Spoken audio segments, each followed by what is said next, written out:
દરેક નીતિની સામે કાયદાની રીતે ઊભો રહેતો SSK ન્યૂઝ ચેનલ। ભાજપ દ્વારા 2024 લોકસભા ચૂંટણીની તૈયારીઓ શરૂ કરાઈ છે અને ગુજરાતની તમામ બેઠકોના કાર્યાલય શરૂ થયા બાદ હવે ગુજરાત ભાજપ પ્રદેશ અધ્યક્ષે પણ કમળનું નિશાન દોરી પ્રચારની શરૂઆત કરી છે। ભારતીય જનતા પાર્ટી દ્વારા 2024 લોકસભા ચૂંટણીની તૈયારી શરૂ કરી દીધી છે, જેને લઈ ગુજરાત ભાજપે તમામ તૈયારીઓ શરૂ કરી દીધી છે। ભાજપ રાષ્ટ્રીય અધ્યક્ષ દ્વારા 26 સીટોના મધ્યસ્થ કાર્યાલયનું ઉદ્ઘાટન કરાયું છે, જેને લઈ ગુજરાતમાં પ્રચારનું રણસિંઘું ફૂંકાયું છે। ત્યારબાદ અનેક બેઠકો પણ થઈ છે અને હવે રાષ્ટ્રીય સ્તરેથી રાષ્ટ્રીય અધ્યક્ષના આદેશ મુજબ દિવાલ ઉપર પેઇન્ટિંગ કરવાની કામગીરી શરૂ કરવામાં આવી છે, જેને લઈ ગુજરાત ભાજપ પ્રદેશ અધ્યક્ષ CR પાટીલે પણ કમળનું નિશાન દોર્યું હતું।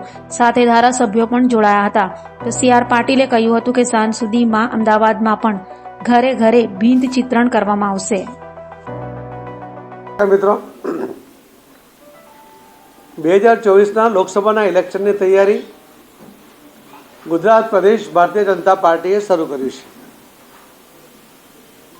અમારા રાષ્ટ્રીય અધ્યક્ષ શ્રી JP નડ્ડા સાહેબ ગુજરાતમાં આવ્યા।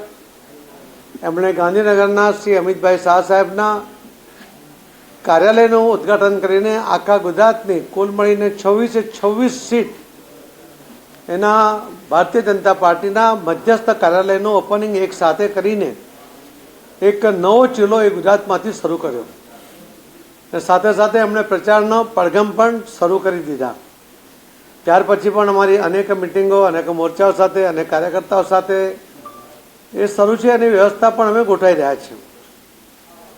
આ જ કાર્યક્રમના ભાગરૂપે કેન્દ્રમાંથી મળેલી સૂચના મુજબ આખા દેશમાં દરેક કાર્યકર્તાએ પોતાના હાથથી દિવાલ ઉપર ફરી એકવાર મોદી સરકાર લખવું જોઈએ।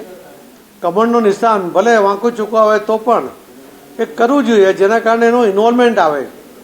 એ પ્રકારની એક ભાવના સાથે આખા ગુજરાતની અંદર ભારતીય જનતા પાર્ટીએ આ શરૂ કર્યું છે।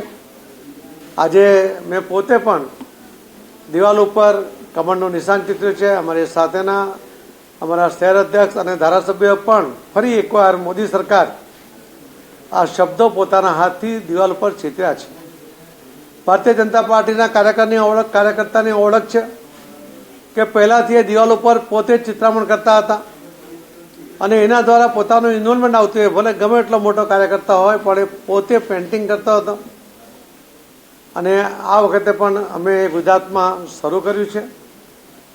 એના કારણે કાર્યકર્તામાં જાગૃતિ આવી છે। આજે સાંજ સુધીમાં પણ અમદાવાદમાં પણ દરેક દિવાલ ઉપર આ ચિત્રામણ થાય એના માટેની સૂચના પરમ દિવસની મિટિંગમાં આપવામાં આવી છે અને આખા ગુજરાતમાં આ કાર્યક્રમ અમલમાં મૂકવામાં આવ્યો છે। ધન્યવાદ।